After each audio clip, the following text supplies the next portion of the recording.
श्री ज्ञानदेव तुकाराम पंढरीनाथ भगवान की जय। माऊली ज्ञानेश्वर महाराज की जय। जगद्गुरु तुकाराम महाराज की जय। श्रद्धावाल्लभते ज्ञानं तत्परः संयतेन्द्रियः ज्ञानं लब्ध्वा परां शान्ति मचिरेणाधिगच्छति। नमामि सद्गुरुं शान्तं सच्चिदानन्दविग्रहं पूर्णब्रह्मपरानन्दमीशमालन्दिवल्लभम्।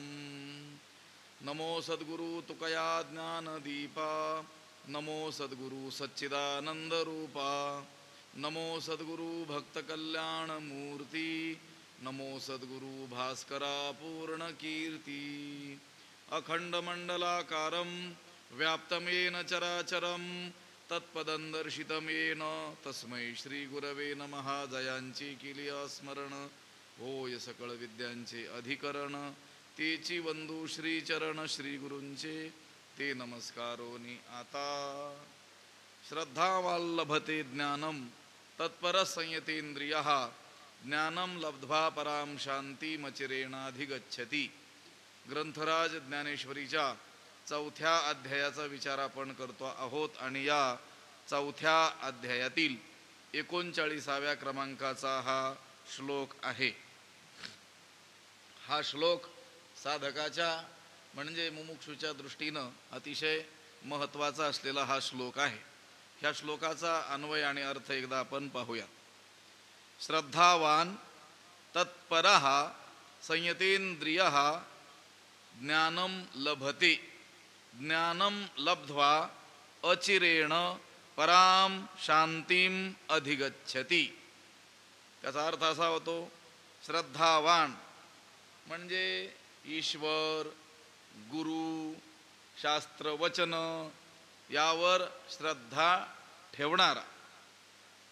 ईश्वरावर ज्याची श्रद्धा आहे, गुरूंवर ज्याची श्रद्धा आहे, गुरुवचनांवर शास्त्रवचनावर ज्याची काय आहे श्रद्धा आहे, असा जो श्रद्धावान जो मनुष्य आहे तो तत्परः पुन्हा अनुष्ठान तत्पर असलेला, ज्ञान साधनामध्ये काय असलेला तत्पर असलेला, गुरु सेवा असेल, श्रवण मनन निधिध्यासन हे ज्ञान प्राप्तीचे जी साधन उपाय म्हणून सांगितलेले आहेत त्यामध्ये जो तत्पर आहे, कसा कसा आहे श्रद्धावान आहे, पुन्हा कसा आहे तत्पर आहे, अनुष्ठान तत्पर आहे, पुन्हा संयतेन्द्रियः म्हणजे जितेंद्रिय असलेला, इंद्रियांचं संयमन ज्याने केलेला आहे असा मनुष्य काय करतो, ज्ञानं लभते ज्ञान मिळवतो, तो ज्ञान प्राप्त करतो।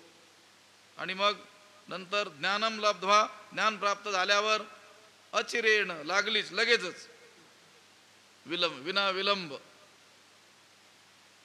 काय करतो, पराम शांतीम अधिगच्छति, सर्वोत्तम श्रेष्ठ अशा शांतीला मोक्षरूप परम शांतीला तो काय होतो प्राप्त होतो। भगवंतानी या श्लोकामध्ये ज्ञानप्राप्तीचा उपाय सांगितलेला आहे। श्रद्धा आदी हे जे उपाय सांगितलेले आहेत हा ज्ञानप्राप्तीचे उपाय आहेत। आणि अंतरंग असलेला जो मुमुक्षु आहे त्या मुमुक्षु करता त्या साधकाकरिता हा उपाय सांगितलेला आहे। आता याच अध्यायामध्ये आपण बघून आलो 34व्या श्लोकामध्ये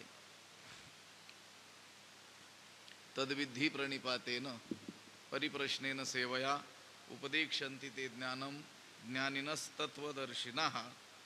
हा जो 34वा श्लोक आहे त्या श्लोकामध्ये भगवंताने ज्ञानप्राप्तीचा उपाय जो सांगितलेला आहे, प्रणिपात करणं, सेवा करणं, प्रश्न विचारणं, तो थोडासा बहिरंग असा काय आहे उपाय आहे, तोही ज्ञानप्राप्तीचाच उपाय। आणि या श्लोकात सांगितलेला उपाय ज्ञानप्राप्तीचाच उपाय आहे, पण तिथं त्या 34व्या श्लोकामध्ये सांगितलेला जो ज्ञानप्राप्तीचा उपाय आहे तो थोडा बहिरंग आहे, परावलंबी आहे आणि थोडा अनिश्चित स्वरूपाचा आहे। कसं कारण तत्वदर्शी गुरूंची गाठ पडणं हे काय हातात आहे का आपल्या? कठीणातील कठीण गोष्ट आहे. ज्ञानीनच तत्वदर्शिना तरी तनु मनुजीवे चरणाशी लागावे, अगरबता करावे, दास्य सकळ. त्या संताया भजावे सर्वस्वीशी. त्या संतांचं भजन करायचं, सेवा करायची सर्व भावानं. पण त्यांची भेट झाली तर सेवा करता येईल ना. त्यांची भेटच झाली नाही त्या तत्वदर्शी आचार्यांची, त्या श्रीगुरूंची, सेवा कशी काय करणार? आणि सद्गुरूंची गाठ पडणं ही तर कठीणातील कठीण गोष्ट सांगितलेली आहे. बरं, भेटही झाली, तेवढं पुण्य होतं गाठीशी. पण भेट झाल्यानंतर त्यांच्या मनोगताप्रमाणे ते प्रसन्न होईपर्यंत सेवा घडणं हे देखील काय आहे? कठीणच आहे ना. अनेको वेळेस तर त्यांचे भेटी इतकं पुण्यही नसतं. कधी कधी तेवढं पुण्य असतं, भेट होते ओझरती, पण मग सेवा घडते का? सेवा घडत नाही. सेवा घडण्याकरिताही काय लागतंय? पुण्य लागतं. त्यांची प्रसन्नता प्राप्त करून घेता येईल एवढी सेवा. तनु मनु जीवी चरणाशी लागावे आणि अगर्वता करावे, दास्य सकळ. विनयानं, मोठ्या विनयानं, गर्वरहित होऊन काय करावी? सेवा करावी. आता साधूची भेट होणं हीच दुर्मिळ गोष्ट आहे. म्हणून तो जो उपाय आहे तो थोडा परावलंबी आहे, थोडा बहिरंग आहे, थोडा अनिश्चित स्वरूपाचा आहे. आता त्याच्यात आणखी बारकावे. बरं ठीक आहे, एखाद्याला भेटही झाली, त्यानं प्रणिपातही केला, दंडवतही केलं, पण तो प्रणिपात बाह्य स्वरूपाचा आहे. कदाचित आतमध्ये त्याच्या श्रद्धा नसेल त्यांच्याविषयी. तर आता आहेत मोठी माणसं, सगळे लोक प्रणिपात करतात त्यांना, म्हणून मग आपणही केलं, पण श्रद्धा अंतकरणात नसेल तर. कधी कधी कपटी माणसं अधिक विनयशील असल्यासारखी काय करत असतात? दाखवतही असतात. आणि सेवेमध्ये देखील आपल्यापेक्षा अग्रेसर असलेली काय होतात? दिसत असतात. दांभिकपणाने त्यांची सेवा देखील करू शकतात. आणि परिप्रश्नेनं, बरं, प्रश्न विचारण्यामध्ये देखील लबाडपणा असण्याचा काय आहे? संभव आहे. याला किती येतं हे पाहण्यासाठी देखील प्रश्न करू शकतात ना. करतात की नाही लोक? जो विषय चालू आहे त्याच्याविषयी न विचारता इथं रामायणाचं विचारील. लक्षात आलं का? आता तत्वज्ञानाचा ग्रंथ चालू आहे ना, मग आत्ता जे काही श्रवण किंवा हे जे काही व्याख्यान होईल त्याच्याविषयी शंका विचारणं हे स्वाभाविक आहे. हे विचारली तर काही अडचण नाही, विचारलंच पाहिजे उलट. पण मग ह्याला किती येतं हे पाहण्यासाठी देखील काय करू शकतात माणसं? कधी कधी प्रश्न विचारू शकतात. तेव्हा त्या श्लोकामध्ये सांगितलेला जो उपाय आहे, प्रणिपात, परिप्रश्न आणि सेवा, यांनी ज्ञान उत्पन्नच होईल सांगता येत नाही. कारण हे सर्व ढोंगीपणानं सुद्धा होऊ शकतं. या गीतेच्या ज्या अनेक टीका आहेत संस्कृत भाषेमध्ये, त्यामध्ये आलेला हा विषय आहे या श्लोकाचा विचार करत असताना. थोडक्यात आपण बघितलेला आहे. पण इथं जो उपाय सांगितलेला आहे हा कसा उपाय आहे? अतिशय अंतरंग उपाय आहे, स्वावलंबी उपाय आहे आणि निश्चित स्वरूपाचा, निश्चित त्या फळापर्यंत घेऊन जाणारा हा उपाय, ज्ञानप्राप्तीचा उपाय या श्लोकामध्ये भगवंतानं सांगितलेला आहे. श्रद्धावान, श्रद्धाळू. आता श्रद्धा हा काय आहे? मनाचा धर्म आहे. त्या उपनिषदामध्ये कामसंकल्पो विचिकित्सा, श्रद्धा, अश्रद्धा, धृती, अधृती, ह्रीही, भीही इति एतत् सर्वं मन एव असं म्हटलेलं आहे. हे सगळं मनच आहे म्हटले. श्रद्धा असणं, काम म्हणजे इच्छा निर्माण होणं, हेही काय मनाचाच प्रकार आहे म्हटले. काम, संकल्प करणं, विचिकित्सा संशय, पुन्हा श्रद्धा, अश्रद्धा, धृती धैर्य, अधैर्य, ह्रीही लज्जा, भीही भीती, इति एतत् सर्व मन एव. हे सर्व काय आहे? मनच आहे. मनाचा धर्म आहे श्रद्धा. श्रद्धेलाच विश्वास, निष्ठा, भावना, आमची यांच्याविषयी काय आहे? मोठी भावना आहे, अशी काय आहेत? नाव आहे.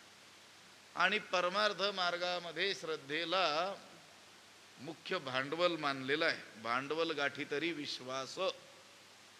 विश्वासच नसेल, श्रद्धाच नसेल तर त्या व्यक्तीकडून परमार्थ घडूच शकत नाही. दृष्ट फळाकरिता जरी श्रद्धेची जरुरी नसली तरी देखील जी अदृष्ट फळं आहेत त्याकरिता मात्र काय हवी आहे? श्रद्धा हवी आहे. जी दृष्ट फळं आहेत त्याच्याकरिता श्रद्धेची काय आवश्यकता आहे? 4 दिवस कामाला गेले की ते 4 दिवसाचा मोबदला मिळतो. श्रद्धा असो की नसो त्याचा काही संबंध नाही. पण जी अदृष्ट फळं आहेत त्याकरिता मात्र कशाची आवश्यकता आहे? श्रद्धेचीच आवश्यकता आहे. शास्त्रावर विश्वास असेल, शास्त्रानं सांगितलेलं आहे भगवान नामानं असं असं होतं, त्याच्यावर विश्वास असेल तर त्या नामाचं काय मिळेल? फळ मिळेल. जी काही साधना म्हणून सांगितलेली आहेत त्या शास्त्रावर, गुरुवचनांवर, गुरूंवर काय असेल? विश्वास असेल, श्रद्धा असेल तरच ते केल्याचं काय मिळू शकतं? फळ मिळू शकतं. म्हणून श्रद्धावान अगोदर कसा असला पाहिजे? तो श्रद्धावान असला पाहिजे. आणि केवळ नुसता श्रद्धावान असून चालणार नाही. नुसतीच श्रद्धा आहे पण तत्पर तो कसा असला पाहिजे? ज्ञानप्राप्तीची जी साधनं आहेत त्या साधनेमध्ये तो एकनिष्ठतेनं तत्पर असला पाहिजे.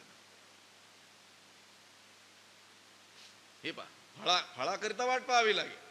तू का म्हणे नाही चालत तातडी, हेही सांगितलंय. पण करावी तातडी परमार्थी, हेही सांगितलं की नाही. साधनामध्ये तत्परता लागेल. फळासाठी मात्र अधीर असून चालणार नाही. तिथं काय धरावं लागेल? धीरच धरावं लागेल. प्राप्त काळ घडी आल्या. ज्यावेळेस प्राप्त होणार आहे फळ देणं ते ईश्वराच्या हातात आहे, तो देणारच आहे. पण करणं मात्र आपल्या हातात आहे. तिथं मात्र असं थांबून चालणार नाही, विलंब करून चालणार नाही. करावी तातडी संत समागमे धरावी आवडी, करावी तातडी परमार्थी. परमार्थाची काय करावी? तातडी करावी. म्हणजे त्या साधनेमध्ये तो कसा असला पाहिजे? तत्पर असला पाहिजे. एखादा श्रद्धाळू असू शकतो पण तो जर प्रयत्न करण्यामध्ये जर मंद असेल तर दे रे हरीन खाटल्यावर चालेल का? नाही मिळणार ना. कधी पोहोचायचा तो? तिथं नाही पोहोचणार. म्हणून हे दुसरं विशेषण दिलं, तत्पर. श्रद्धावान तर हवाच पण कसा हवा? तत्पर हवा. आणि आणखी महत्वाचं सांगितलं, संयतेंद्रिय. तो जितेंद्रिय असला पाहिजे. विषयांपासून इंद्रियांना ज्याने निवृत्त केलेलं आहे त्याला म्हणतात संयतेंद्रिय. इंद्रियांचं संयमन ज्यानं केलेलं आहे. नुसती श्रद्धा आणि तत्परताच पुरेशी नाही आहे तर इंद्रिय जय सुद्धा काय आहे? महत्वाचा आहे.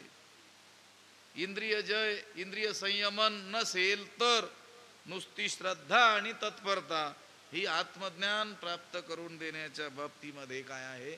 दुबळीच आहे, असमर्थ आहे. म्हणून संयतेंद्रिय हे तिसरे विशेषण काय केलं इथं दिलेलं आहे.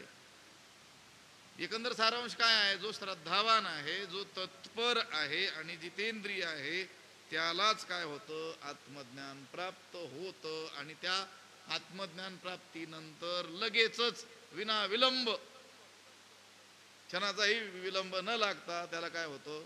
श्रेष्ठ अशा शांतीचा लाभ होतो. अचिरेण, लगेचच. चिरकाळ शब्द आहे ना. चिर म्हणजे दीर्घकाळ आणि अचिरेण म्हणजे लगेचच, विना विलंब ज्ञान प्राप्त झालं आणि मग त्याला शांती वर्षभरानं प्राप्त झाली असं होत नाही. लगेचच तात्काळ त्या ज्ञानप्राप्तीनंतर त्याला श्रेष्ठ शांतीचा काय होतो? अनुभव येतो. मोक्षरूप परम शांतीला तो प्राप्त होतो. श्रद्धावान लभते ज्ञानम तत्पर संयतेंद्रिय ज्ञानम लब्ध्वा पराम शांतिमचिरेणाधिगच्छति.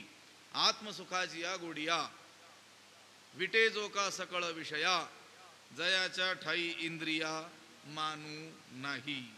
तरी जो आत्मसुखाची या गोडिया सकळ विषया विटे आणि जयाच्या ठाई इंद्रिया मानू नाही, असा त्याचा अन्वय आहे. तरी जो आत्मसुखाची या गोडिया, तर ज्याला आत्मसुखाच्या गोडीमुळे सकळ विषया विटे सर्व विषय नकोसे वाटतात. ऐहिक विषय आणि पारलौकिक विषय असे कोणतेही विषय त्याला नको वाटतात. कशामुळं? आत्मसुखाच्या आवडीनं. त्याला आवड आहे त्याच्या चित्तामध्ये कशाची? आत्मसुखाची. आणि त्या आत्मसुखाच्या आवडीमुळं जो सर्व विषयांना काय आहे विटलेला आहे ते विषय त्याला नकोसे वाटतात. आणि जयाच्या ठाई इंद्रिया मानू नाही. आणि ज्याच्या ठिकाणी इंद्रियांना प्रतिष्ठाच नाही आहे, मानच नाही आहे, इंद्रियांचा सन्मानच नाही, इंद्रियांना प्राधान्यच नाही ज्याच्या ठिकाणी. लक्षात आलं? जो इंद्रियांचा काय करत नाही, मानच ठेवत नाही, लाडपूर्वक नाही, ते इंद्रिय जे जे म्हणतील ते तो करतच नाही. कशामुळं? आत्मसुखाची या गोडी, आत्मसुखाच्या गोडीने. आत्मसुख या शब्दाचा अर्थ जसं आत्मा आणि मग त्याचं सुख असं नाही. सुखरूप आत्मा, आत्माच काय आहे? सुखरूप आहे. आत्म्याचं सुख असा अर्थ नाही आहे. आपण ऊसाचा रस, आंब्याचा रस म्हणजे आंबा आणि त्याचा रस, ऊस आणि त्याचा रस असा काही अर्थ नाही. आत्मा आणि त्याचं सुख असं नाही. आत्म्याचं सुख असा अर्थ नाही. तर आत्मा हाच काय आहे? सुखरूप आहे. आत्मा हेच काय आहे? सुख आहे. सुख हा आत्म्याचा गुण नाही आहे. सुख हा हे आत्म्याचं स्वरूप आहे. लक्षात आलं का? सुख आणि आत्मा हे दोन गोष्टी नाही आहे. नित्य निरतिशय निरुपाधिक सुखरूपत्व हे आत्म्याचं काय आहे? लक्षण आहे. आनंदाचं, सुखाचं हे काय आहे? स्वरूप आहे, लक्षण आहे. वृत्तीजन्य जे सुख आहे ते विषय सुख आहे. विषय सुख हे कसं आहे? वृत्तीजन्य आहे. त्याच्याकरिता काय? तो भोगता असावा लागेल, तो भोग्य पदार्थ असावा लागेल, भोग त्याचा घ्यावा लागेल आणि मग काही सुखाचा भास मात्र सुख काय होईल? झाल्यासारखं होईल. लक्षात आलं का? सोपाधिक सुख, त्याच्याकरिता विषयाची आवश्यकता आहे. ते विषय सेवन करणारं इंद्रिय त्याची आवश्यकता आहे. ते इंद्रियात सामर्थ्याची आवश्यकता आहे. लक्षात आलं का? आणि हे सगळं घडेल त्यावेळेस काहीतरी सुख झाल्याचा त्याला अनुभव येईल. सुख पाहता जवा पाणी, दुःख पर्वता येवढे. पण जे आत्मसुख आहे ते निव्वळ सुख, नित्य सुख, निरुपाधिक सुख, निरतिशय सुख. ही बाकीची सुख कशी आहेत? क्षयातिशय दोषाने युक्त आहेत. त्यांचा कधीतरी क्षय होणार आहे, नाश ठरलेलाच आहे ना. आणि अतिशय म्हणजे त्यांच्याहून काहीतरी दुसरा सुखरूप पदार्थ जगामध्ये आहेच. त्या विषयाहून अधिक श्रेष्ठ मानलेले विषय या जगामध्ये आहेतच. म्हणून हे विषय सुख हे क्षय अतिशय या दोन दोषांनी काय आहेत? युक्त आहेत. क्षय म्हणजे त्या सुखाचा कधीतरी काय होतो? नाश होतो. आणि अतिशय म्हणजे त्याच्यापेक्षा काहीतरी श्रेष्ठ जगात असतं. म्हणून तो पदार्थ सुखरूप सुख देऊच शकत नाही. गाडीत बसले चालले 15-20 लाख रुपयाची गाडी, पण रस्त्याने चालले 2च मिनिट झालं दुसरा 30-40 लाखाच्या गाडीत बसून आलं, गेलं याचं सुख मातीतच गेलं. लक्षात आलं काय? म्हणजे ही इह पारलौकिक ही जी विषय सुख आहेत ही अतिशय या दोषाने आणि क्षय दोषाने काय आहेत? युक्त आहेत. पण आत्मसुख मात्र तसं नाही आहे. नित्य निरतिशय असलेलं जे सुख आहे ते आत्मसुख. आणि या आत्मसुखाची आवड ज्याला आहे त्या आवडीनं जो सर्व विषयांना विटतो, सर्व विषय त्याला नकोसे वाटतात. तुम्ही म्हणाल इहलौकिक सुख, इहलौकिकही आणि पारलौकिकही सुख. तैसे स्वर्गी ऐहिकीचे की स्वर्गीचे भोग पायिक झालिया इच्छेची परी भोगावे हे न रुचे मना माझे. वैराग्य सांगत असताना ज्ञानोबारायांनी सांगितलं कशाला वैराग्य म्हणायचं. इहलोकातील उत्तमात उत्तम भोग, आणि एवढंच नव्हे तर स्वर्ग लोकातीलही उत्तम दिव्य मानलेले जे भोग आहे ते ज्याच्या पुढं हात जोडून उभे आहेत, आमचा स्वीकार करा, आमचा स्वीकार करा म्हणून, पण यांना भोगावं हे त्याला मनात सुद्धा वाटत नाही. त्याला म्हणायचं वैराग्य. तोंडानं फक्त वैराग्य बोलून चालेल काय? विटे जो का सकळ विषया, सगळ्या विषयांना काय झालेला आहे? तो विटलेला आहे. विटलेला आहे. 1 मिनिटापूर्वीच गेलाय, अर्धा मिनिटापूर्वी. समजत भोग्य विषय कसे वाटतात त्यांना? वांतवत, वांती केलेला जो पदार्थ आहे त्याच्याकडे कशा किळसवाण्या दृष्टीनं आपण पाहतो. ज्ञानोबरायचं म्हटले माणसाने केलेली वांती नाही, कुत्र्याने केलेली वांती. जैसे वमुनी असूने आताची गेली. आणि ती वांती देखील शिळी नाही आताची गेली. म्हणजे किती बिभत्स रसात हे वर्णन केलेलं आहे. म्हणजे किळस यावी इतका तो विषयांना विटतो. लक्षात आलं का? आता लोकांना विषय विटतात पण ते सोडायला तयार नाहीत. बोललेलं लक्षात येतंय का? ते विषय विटलेत लोकांना, पण लोक मात्र विषयांना सोडायला नाहीत. हा मात्र त्या विषयांनाच काय झाला? विटलं. सर्वसंग विटाला तू एकला आवडसी. म्हणून विषय हे आगवे सर्वथा मनवनी सांडावे, मग रागद्वेष स्वभावे नाशतील. मनातूनच त्या विषयांचा काय केलेला आहे? त्यानं त्याग केलेला आहे. सामान्य जो मनुष्य आहे त्याची ओढ ही विषयांकडे असते आणि तो विषय संपादनाकरता अहोरात्र काय करत असतो? प्रयत्न करतच असतो. विषय मिळवण्याकरताच अहोरात्र प्रयत्न त्याचा चाललेला दिसतो. परंतु या साधकाला आत्मसुखाची एवढी गोडी लागलेली आहे, एवढी आवड त्याच्या ठिकाणी त्या आत्मसुखाविषयी आहे की त्याला विषयाचं नाव देखील काय होत नाही, सहन होत नाही. इतका त्याला काय आलेला असतो? त्याचा वीट आलेला असतो. वीट शब्द वापरलाय ना, विटला तो. आत्मसुखाची या गोडिया विटे जो का सकळ विषया. ज्या पदार्थाचं नावही ऐकणं होत नाही, सहन होत नाही. लोक म्हणतात की नाही, त्याचं नाव काढू नका माझ्यासमोर. तो आलाय का प्रत्यक्ष? नाही. फक्त काय केलं? त्याच्या नावाचा उल्लेख केला तरी देखील लोक काय म्हणतात? त्याचं नाव काढू नका आता अजिबात म्हणतात. इतकं संसाराची मज न साहेची वार्ता आणिक म्हणता माझे कोणी. संसाराची वार्ता देखील आता मला सहन होत नाही. म्हणून नका मजपाशी वधो प्रपंचाचे विषयी. लोक जायचे त्यांच्याजवळ हेच सांगतात गाराणे संसाराचं. ते म्हणतात त्या संसाराची वार्ता देखील मला काय होत नाही, सहन होत नाही. विटले हे चित्त प्रपंचापासोनी व मनते मनी बैसलेसे. हे चित्त या प्रपंचापासून, या विषयापासून काय झालेलं आहे? विटलेला आहे. आणि हा समस्त संसार आम्हाला कसा वाटतो? वमनवत वाटतो आहे. आत्मसुखाची या गोडिया विटे जो का सकळ विषया, जयाच्या ठाई इंद्रिया मानू नाही. ज्याच्या ठिकाणी इंद्रियांना काय नाही आहे? मान नाही आहे, आदर नाही आहे, प्रतिष्ठा नाही आहे. तो त्या इंद्रियांना किंमत देत नाही आहे. त्याच्या ठिकाणी इंद्रियांची सत्ता चालत नाही. कारण आत्मसुखाची गोडिया जयाची आवडती न गणिती ब्रह्मचर्याची साकडी. जयाची आवडी न गणिती ब्रह्मचर्याची साकडी, निष्ठूर होऊनी बापुडी इंद्रिये करीती. आता जे विषयासक्त लोक असतात ते इंद्रियांचं कोड कौतुक काय करत असतात? पुरवत असतात. असं आहे. आणि ज्याला आत्मसुखाची गोडी लागलेली आहे, आत्मसुखाविषयी ज्याला तळमळ आहे, त्याला हे विषय उपभोग हे दुःख स्वरूप वाटत असतात. लोकमान देह सुख, संपत्ती उपभोग अनेक, विटंबना दुःख तुझ्या भेटी वाचून. हे देवा तुझ्या भेटी वाचून हे सगळं काय आहे? दुःख आहे. हे सगळी काय आहे? विटंबनाच आहे.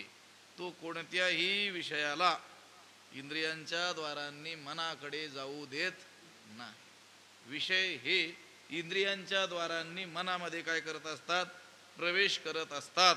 परंतु तो त्या विषयांना इंद्रियाच्या द्वारा वाटे मनाकडे जाऊच देत नाही. अर्जुना तेने पाडे जयासी विषय वार्ता नावडे, निधी इंद्रियांचे नि तोंडे काहीची जाऊ. इंद्रियांच्या तोंडावाट मनाकड हा काहीच जाऊ देत नाही. आणि जर एखादं इंद्रिय निषिद्ध विषयांकडे जर गेलं तर त्याला इंद्रियांचा काय येतो? प्रचंड राग येतो. तो प्रसंग विशेषी त्या इंद्रियांची मोडतोड देखील करतो. अनेक संतांच्या जीवनामध्ये असे प्रसंग आपल्याला दिसून येतात. बिल्वमंगल नावाचे एक संत होऊन गेले. श्रीकृष्ण कर्णामृत नावाचा एक त्यांचा ग्रंथ प्रसिद्ध आहे. त्यांनी आपले काय केले होते? डोळेच फोडून घेतले.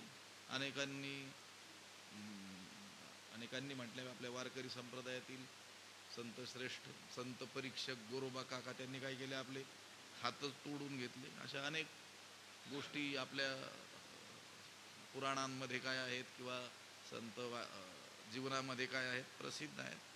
सारांश काय आहे? ज्याच्या ठिकाणी आत्मसुखाची एवढी गोडी उत्पन्न झालेली आहे की तो त्या इंद्रियांना काहीच लेखत नाही, इंद्रियांना मान देत नाही.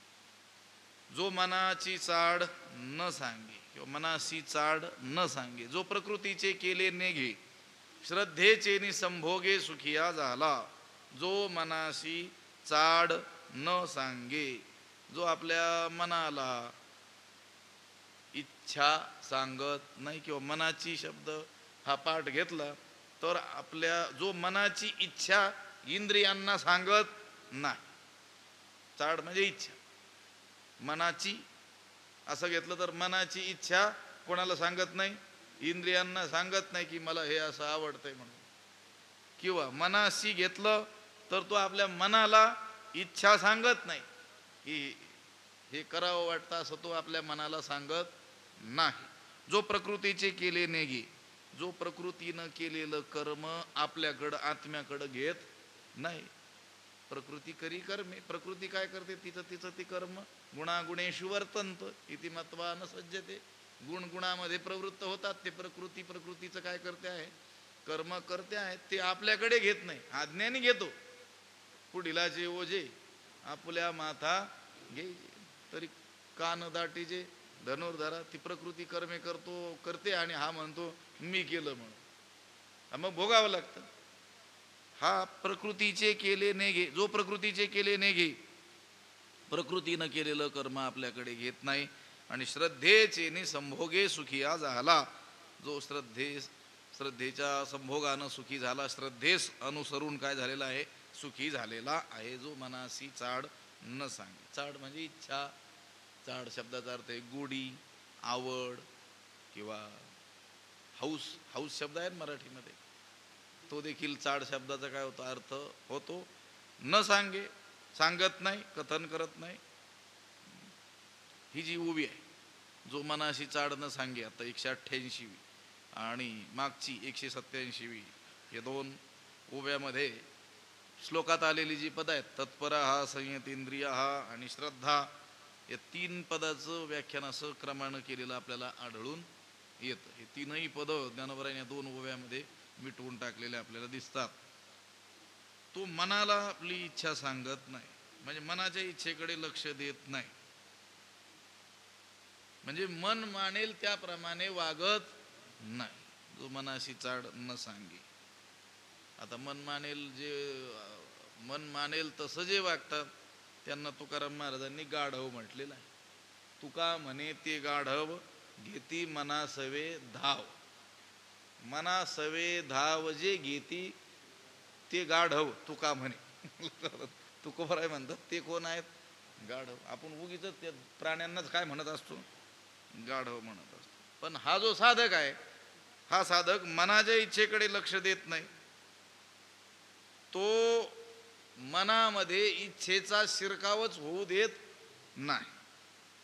कारण त्याला सर्व ऐहिक आणि पारलौकिक म्हणजे दृष्ट आणि श्रुत. दृष्ट म्हणजे दिसणारे, श्रुत म्हणजे शास्त्रात ऐकलेले. स्वर्गादी लोकांतरामध्ये कसे भोग असतात हे जे ऐकलेले आहेत, अशा सर्व विषयाविषयी त्याला काय आलेला असतो? वीट आलेला असतो. त्याच्या ठिकाणी फक्त आत्मलाभाचीच काय असते? इच्छा असते. तद व्यतिरिक्त तो कशाचीही इच्छा करत नाही. जो मनाशी चाड न सांगे, त्याच्यामध्ये एकच वासना असते. तुका म्हणे पायापाशी येईन ऐशी वासना. भगवत चरणाचं दर्शन व्हावं, भगवत चरणाचा आश्रय प्राप्त व्हावा, एवढीच एक वासना त्याच्या अंतःकरणामध्ये शेष असते. आणि आत्मलाभ प्राप्तीसारखं श्रेष्ठ त्याला काहीच दिसत नाही. जो आत्मलाभासारखे गोमटे काहीची न देखी, काहीच त्याला आत्मलाभापुढे हे काहीच गोमट वाटत नाही. तो विषय मला व्हावा असं देखील त्याच्या मनात येत नाही. त्या विषयांचं स्मरण देखील त्याला राहिलेलं असत नाही. जो मनाशी चाड न सांगे. पुन्हा म्हणजेच मनामध्ये कोणत्याही वैषयिक इच्छेला तो थाराच देत नाही, एवढा अर्थ घ्यायचा. जो मनाशी चाड न सांगे, जो प्रकृतीचे केले नेगे.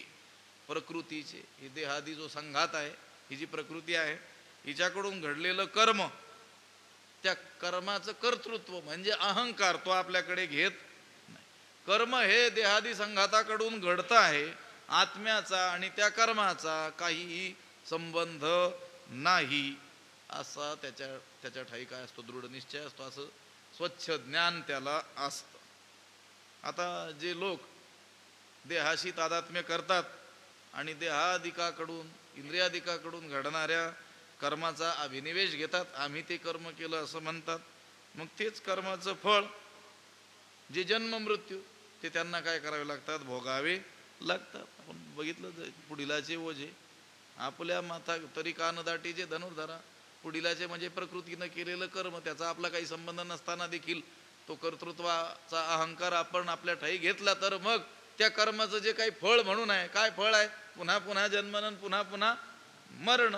कारण ते फळ भोगण्याकरिता तर जन्माला यावंच लागेल ना. आगा कर्मे जे उरावे ते सुखदुःखी फळावे आणि तया ते भोगावाया यावे देहा. ते देह त्याला प्राप्त होणार. पुन्हा जन्मन पुन्हा मरण हे त्याचं फळ त्याला भोगावं लागतं. पण हा जो आहे, जो प्रकृतीचे केले नेगे, प्रकृतीनं केलेलं कर्म आपल्याकडे घेत नाही. एकंदर सर्व वैदिक वाङ्मयाचं सार जर आपण पाहिलं तर वर्णाश्रम विहित कर्म अवश्य केली पाहिजेत असंच त्यांनी सांगितलेलं आहे. पण ते करत असताना कर्तृत्व आपल्याकडे घेऊ नका आणि त्या फळाची अभिसंधीही ठेवू नका. कर्म करा, पण त्या कर्तृत्वाचा अहंकार आणि कर्मफलास्वाद या दोन गोष्टींचा त्याग करून कर्म करावे असं सांगितलेलं आहे. म्हणून फळी लागू सांडोनी देह संगू, कर्मे करावी हा चांगू, निरोपू माझा. भगवंत म्हणतात हा माझा या मनुष्य जातीसाठी काय आहे, निरोप आहे. काय निरोप आहे, म्हणून फळी लागू, त्या कर्माचं फळ त्याची अभिलाषा, आणि सांडोनी देह संगू म्हणजे कर्तृत्वाचा अहंकार हे सांडोनी, कर्मे करावी हा चांगू, चांगू कर्मे चांगले कर्म करावीत हा माझा काय आहे, किंवा हा माझा चांगला निरोप आहे. हा चांगली कर्मे करावीत किंवा हा माझा लोकांसाठी असलेला काय आहे, चांगला निरोप आहे. म्हणून जो प्रकृतीचे केले नेगे, श्रद्धेचे निसंभोगे सुखिया झाला. जो श्रद्धेच्या संभोगानं काय झालेला आहे, सुखी झालेला आहे. श्रद्धेच्या सेवनानं, श्रद्धेचं सेवन त्यानं केलं, श्रद्धेचा उपभोग त्यानं घेतला. आतापर्यंत त्याला आत्मसुख मिळालेलं नाही आहे, परंतु त्या प्राप्तीकरिता त्यानं काय केलेलं आहे, इंद्रियांचा निरोध केलेला आहे, सर्व संसाराचा त्याग केलेला आहे. आणि हे सगळं त्यानं का केलं बरं? लोक एवढे विषयासक्त आहेत, त्या विषयाकरता रात्रंदिवस मरताना आपल्याला दिसतात, आणि यानं मात्र प्राप्त असलेले विषय त्यांच्यावर लाथ मारून निघालेला दिसतो. हे कशापोटी केलं? त्यानं सगळं श्रद्धेपोटी केलं.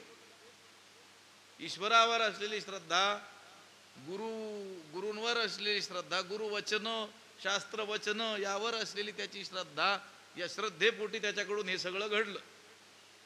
कारण शास्त्रामध्ये त्या विषयांचं मारकत्व सांगितलेलं आहे.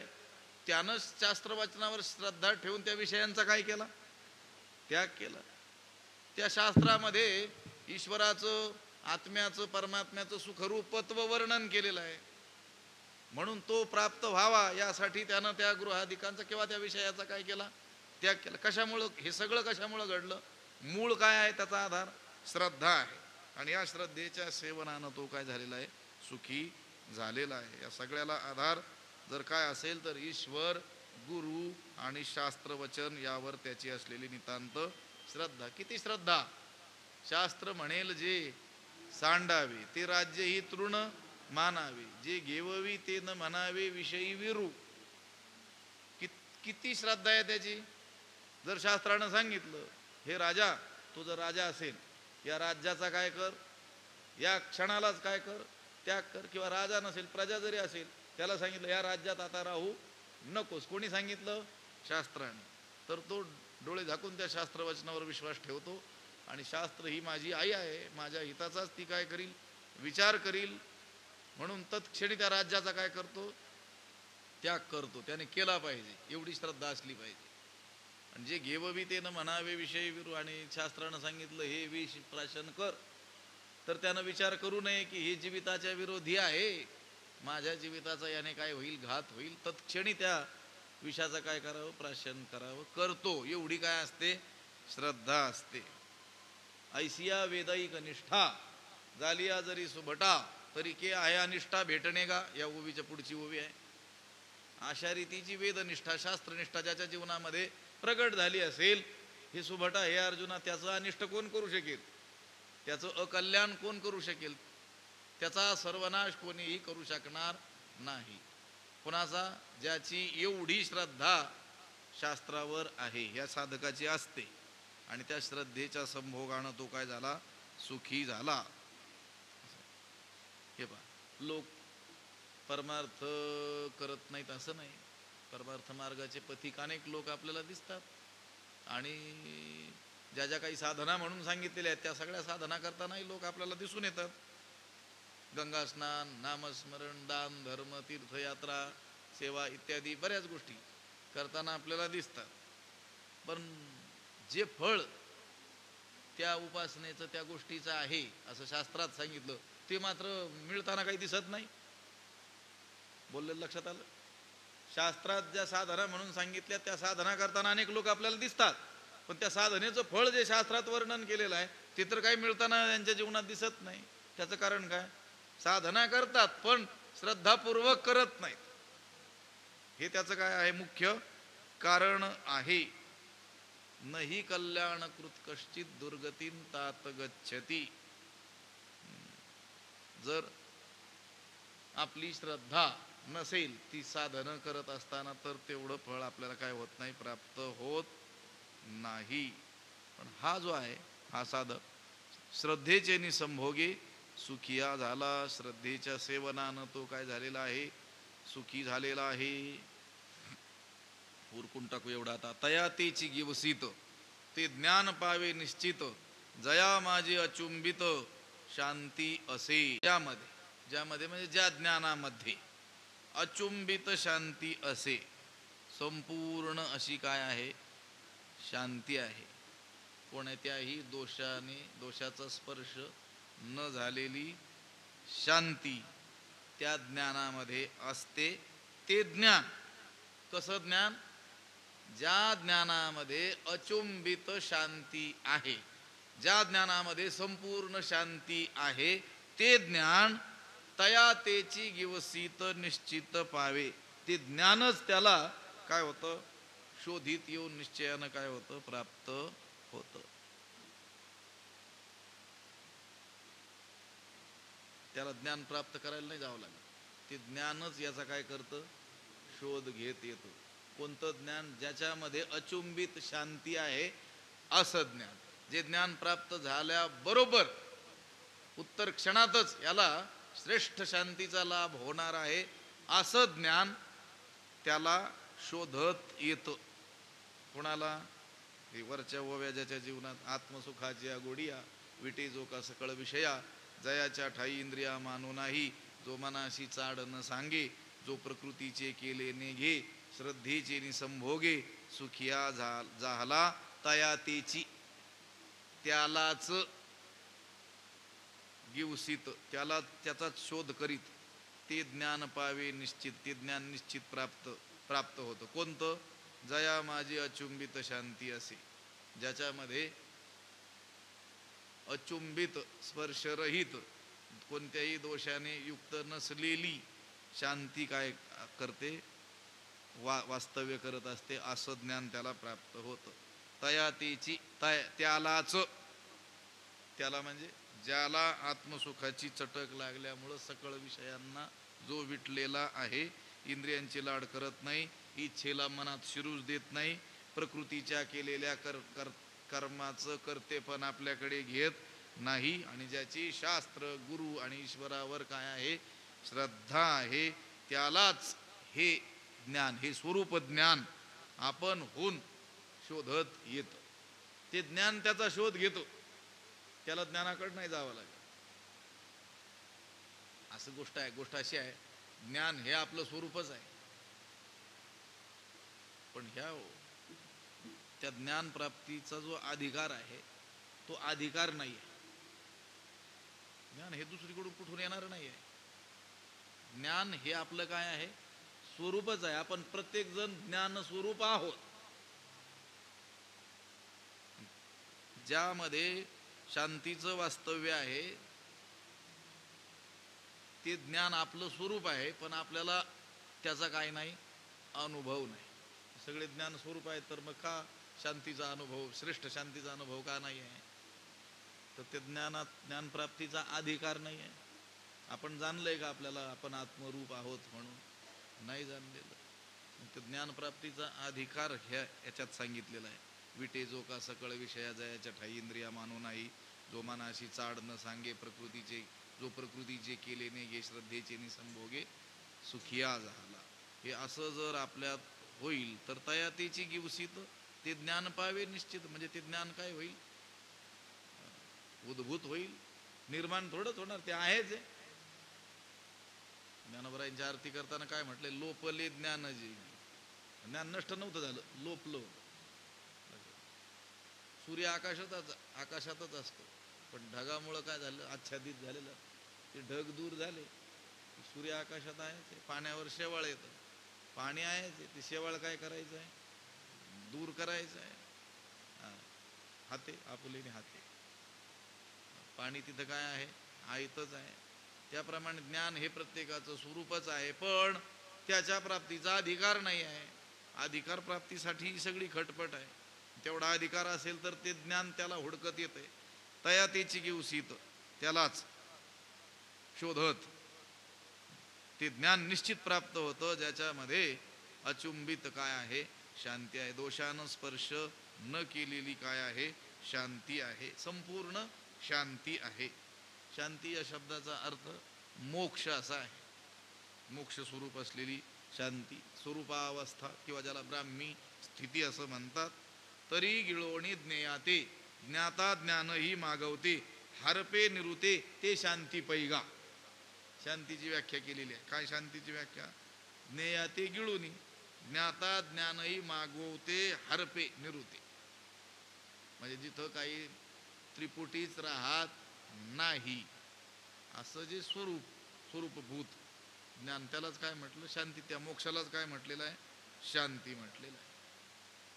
आता व्यवहारात देखील नाही का, सकाम शांती, सत्वगुणात्मक असलेली शांती, निष्काम शांती, असे प्रकार आपल्याला करता येतात. अनुकूल भोग प्राप्त झाले तर तात्पुरतं जे समाधान होतं त्याला काय म्हणतात, ती शांतीचाच काय येतो, थोडासा अनुभव येत असतो, त्याला सकाम शांती म्हणा.